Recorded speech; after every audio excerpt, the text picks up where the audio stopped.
Hey everyone, welcome back to my channel. My name is Jae and this is Fright Night Feast. And today, this is my first Halloween haul, Halloween / horror haul. So forgive me if I'm a little overexcited because I've been waiting a really long time. Well, not a really long time, but I've been waiting a while to film this and I've been accumulating stuff, and this is just the first round. I'm gonna sort of film this in parts because I think this video would be way too long if I filmed all of it at once. So what I'm going to do is I have a combination of stuff that I found at stores, mostly thrift stores, and then also some stuff that I got at a recent horror convention.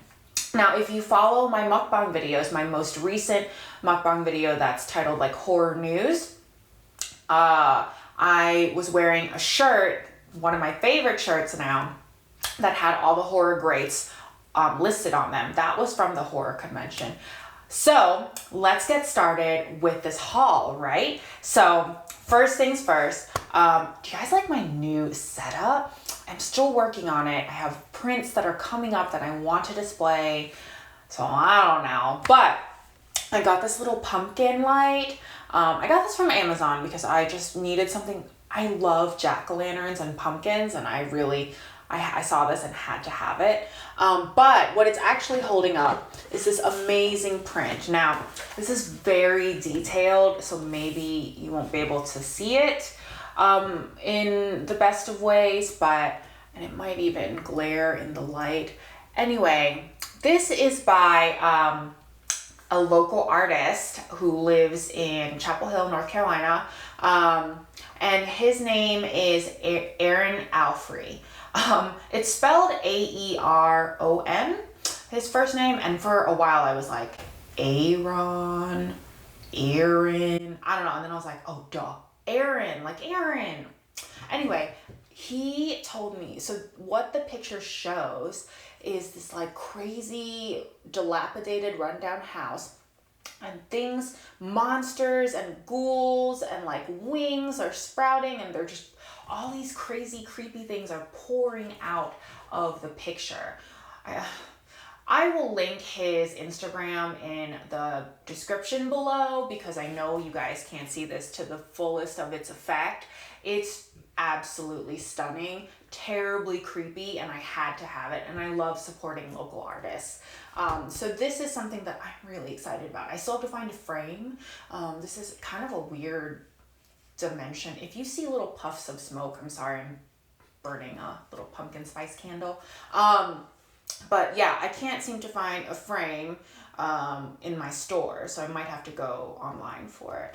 But it is amazing. Every time I look at it, I find more and more creepy, crazy things. And if you see this like long thing here, it looks like a tongue, and it's like built of like ghouls and skeletons and skulls and all sorts of creepy shit. It's amazing. It's amazing. And the artist kind of makes me think of Benedict Cumberbatch, so that's a plus. Looks like one of my favorite actors. So that's going right here for now. Okay, next thing. So I went to my local Goodwill when I decided I wanted to do these types of videos, and I really wanted to embrace my spooky nature. And I got these things. So, so sorry. My mic is on the floor too, so you might have heard that very loudly. I got these little tea light holders. I think they're tea light holders. This is a little pumpkin witch type thing. They're both witches, but this one's orange and this one is green. I hope you guys can see this. And there's a little emptiness in the back where you can put in a tea light.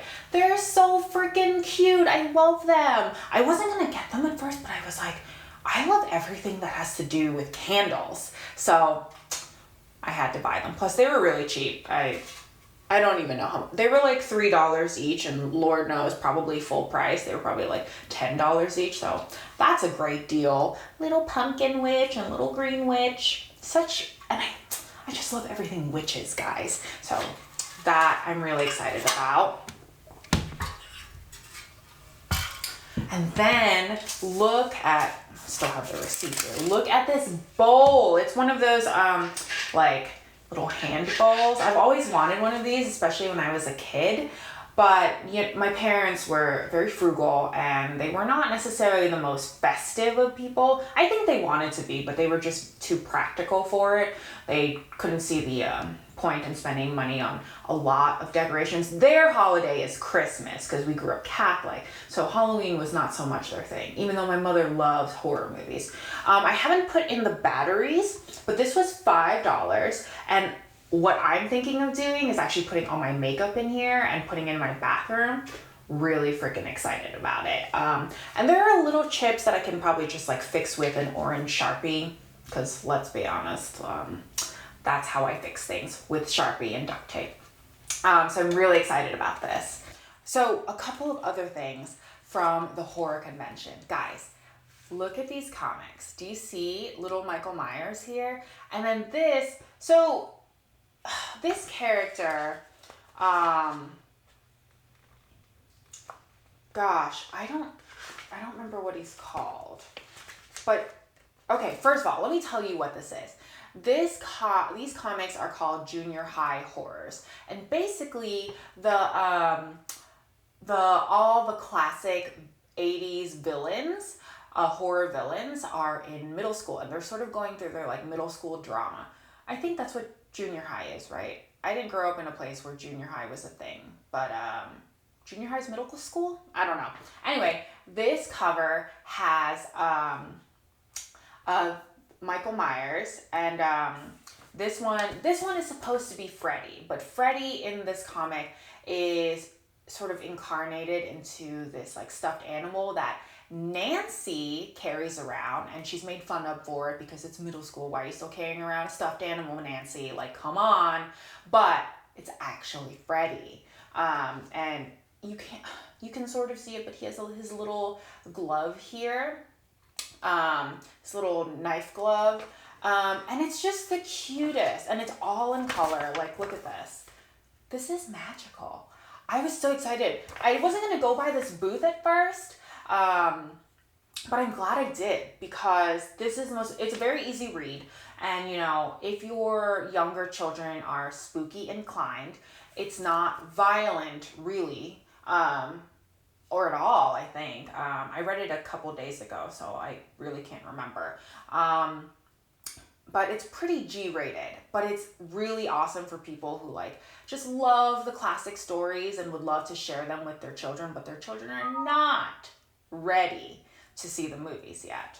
And honestly, when I have kids, I can't wait to share this with them. I'm going to link the Instagram account below for these comics. They were really affordable. I think I paid $5 each for them, and they're signed by the artists and artist and writer.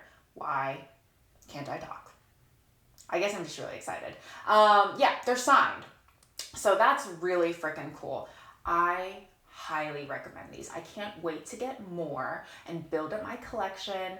And, you know, part of me uses the excuse that one day I'm going to share these with my kids, but also I'm like an 8-year-old at heart. Okay, guys, I found a couple books. I've split the book haul in half because I want to get more, but I have to share with you some of the ones that I got. So first off, Christopher Pike. Guys, did you read Christopher Pike? This isn't necessarily Halloweenish, but this is like, I would say Christopher Pike is R.L. Stein's contemporary. He got popular around the same era that R.L. Stein did. So I grew up reading a lot of Christopher Pike, a lot of Goosebumps, a lot of Fear Street, so a lot of R.L. Stein in general. And he was less supernatural and more like mystery thriller. For example, this says, Sherry Cooper is dead. Oh, this is called Remember Me Too. I know. I couldn't find the first one. It's fine. I read sequels all the time without the first one. People probably think that's nuts, but I read the first Harry Potter book I read was the second one, and I was fine. It was fine. It says, Sherry Cooper is dead, the victim of a murderous attack. She is on the other side. Oh, I lied. I guess he does deal with supernatural things. Actually, yes, he does. He deals with ghosts all the time. I'm an idiot. One of my favorite books by him was about a ghost. Okay, she's on the other side in a place of spirits, an eternal realm of light and love. But she is given a rare offer to return to Earth without having to be reborn into the body of a depressed teenage girl. A transfer of souls, they call it. Sherry is given a chance to be a wanderer and to do a great service for humanity. It is an offer she gladly accepts. Then she is back in a human body, yet she does not remember being Sherry Cooper. At first she recalls nothing of the afterlife. Perhaps it is just as well. Not everyone on Earth welcomes wanderers. One of the few who know of their existence, some want them dead, and others, the truly evil ones, wish them much worse than that. So I guess, so this cover, and then it opens kind of spooky. Can you see that? Spooky. Yeah, so I'm psyched to read this. I freaking love these books. And then I got an R.L. Stein Fear Street book, guys. I'm so excited. I loved Fear Street. I loved Fear Street so much. My spooky life started when my older cousin came to visit us in Florida one year. She stayed with us for 2 weeks, but she came with gifts, as most Filipino family members do. They don't show up anywhere to anyone's house without gifts. She came up with a giant paper bag, a grocery paper bag, filled with Goosebumps, Christopher Pike, Fear Street, and they were my life. I sped through, there must have been like 30, 40 books in that bag, because they're all small like this, and I sped through them so fast. And every day I would finish a book, I would pull one out of the bag just by random, and it was like a freaking like lottery win for me every time. So this one is called Trapped, and there's like some spooky ghost weird thingy happening here. I don't know.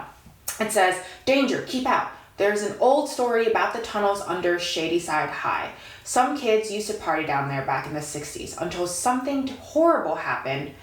Something that left a bunch of people dead. It's just a story, right? There's nothing to be afraid of. Besides, exploring the tunnels is a lot more fun than being stuck in Saturday detention, and it's not as if anything could be down there. But something is. Something dark and evil and no longer human. Too bad there's no turning back, and no one is around to hear your screams.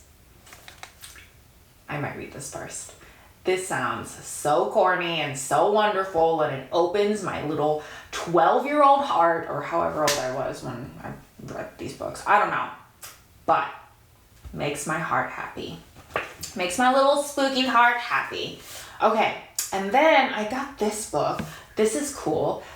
It's called Witch's Brew, and it says Alfred Hitchcock's Witch's Brew. But okay. So this is an anthology. There's a bunch of like authors here. I don't actually recognize any of them except for M. Timothy O'Keefe. But yeah, I'm excited. It says, you'll find everything from hair-raising horror to diabolical humor in this collection of 11 spell-binding stories conjured up by Alfred Hitchcock himself. Meet witches, warlocks, and other assorted evildoers, all sure to make your flesh crawl. I'm so excited. Wow. And like the front picture is amazing. It's like a woman stirring something in a big skull. Big skull. Makes my creepy heart happy. I am beyond pumped about this. Guys, everything I got, this is just the first part of it. I got more stuff coming for future videos, and I'm gonna keep thrifting, I'm gonna keep shopping, I'm gonna keep hauling, and I'm gonna keep Halloween and horroring. Horroring? That could be construed wrong. That could be whoring. So maybe we'll use Halloweening. Anyway, guys, that's it for today. I hope you enjoyed this Halloween haul, this creepy haul, and I hope you tune in for next time. Let me know in the comments what you thought of my first haul, and guys, stay creepy. See you later.